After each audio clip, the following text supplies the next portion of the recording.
मेरा नाम डॉक्टर निशांत विभास है। मैं कंसल्टेंट साइकेट्रिस्ट हूँ रांची में, और आज हम लोग सोशल एंजाइटी डिसऑर्डर के बारे में बात कर रहे हैं। पिछले एपिसोड में मैंने सोशल एंजाइटी डिसऑर्डर के सिम्टम्स के बारे में बताया था। सोशल एंजाइटी डिसऑर्डर के लोग जब पार्टियों में, लोगों के बीच गैदरिंग्स में जाते हैं तो दो तरह की चीज़ें हो सकती हैं।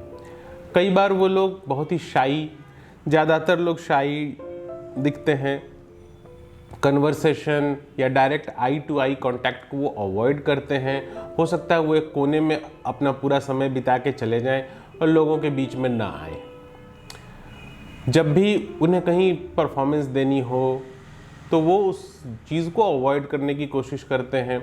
कई बार ये एंजाइटी के चलते बहुत सारे फिजिकल सिम्टम्स जैसे पेट का बार बार खराब होना, मसल क्रैम्प्स होना, पाल्पिटेशन होना, एंजाइटी होना, ये ऐसी चीज़ें होती हैं जिसको लोग हाइपरटेंशन या कई और फिजिकल इलनेसेस के तौर पे देखते हैं और उस सिचुएशन को अवॉइड कर देते हैं। अल्टीमेटली जैसे ही वो समय पार होता है ये सारे सिम्टम्स चले जाते हैं। तो ये सोशल एंजाइटी डिसऑर्डर में ये चीज़ें होती हैं। थर्ड चीज़ होती है जो कई बार जो लोग सोशल एंजाइटी डिसऑर्डर के होते हैं वो सिचुएशन को कंट्रोल करने की भी कोशिश करते हैं। कई बार ऐसा हो सकता है कि वो पूरे सिचुएशन को अपने हिसाब से बोलने की या अपने हिसाब से रखने की कोशिश करें ताकि उनको उनकी स्क्रूटनी का मौका किसी को ना मिले। तो वो ओवर कंट्रोलिंग भी हो सकते हैं कई बार। तो सोशल एंजाइटी डिसऑर्डर के लोगों के बारे में हमारे मन में कई बार ऐसा विचार होता है कि ये लोग मिलनसार नहीं हैं, ये बहुत रिजिड किस्म के हैं। कॉमन शब्दों में लोग कहते हैं घमंडी है, वो लोगों से बात नहीं करते हैं, या सोशल गैदरिंग्स में वो कहीं कोने में खड़े होते हैं या जाना नहीं चाहते हैं। अच्छी जगहों पे जहाँ पे लोग बुलाते हैं वहाँ सब जाते हैं खुशी खुशी, वहाँ भी वो प्रेजेंट नहीं होते हैं।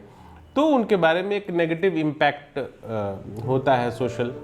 लेकिन असल में वो लोग फियरफुल होते हैं, सोशल फोबिया होता है उनके अंदर, उनके अंदर फियर ऑफ स्क्रूटनी होती है और लोग उनको कैसे देख रहे हैं और लोग उनको क्या कर रहे हैं और लोग कैसे उनके बारे में सोच रहे हैं।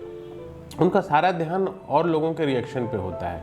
कहीं मेरे मुंह से कोई गलत बात ना निकल गई हो, अगर वो पार्टी में है तो वो बार बार इस चीज़ को चेक करते हैं कि मैंने कैसे कपड़े पहने हैं। वो रीअश्योरेंस सीकिंग हो सकते हैं, बार बार पूछना कि क्या मैं ठीक दिख रहा हूँ, मैंने जो बोला ठीक बोला कि नहीं बोला। कई बार वो अपनी बोली हुई चीज़ों को रुमिनेट भी करते हैं कि मैंने ठीक बोला, कहीं ये बात रूड तो नहीं थी, या कहीं ये बात बहुत ही ऐसी नहीं थी कि लोगों ने मुझे वीक समझ लिया या एंग्शियस समझ लिया।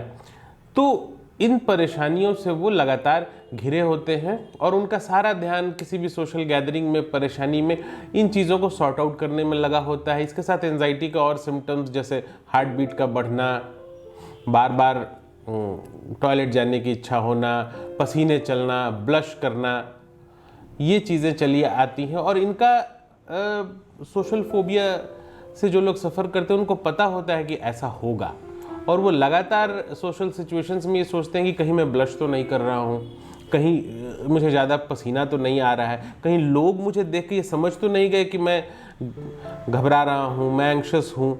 ये एक थॉट भी उनके अंदर चलता रहता है कि कहीं लोगों ने मेरी एंजाइटी पहचान तो नहीं ली।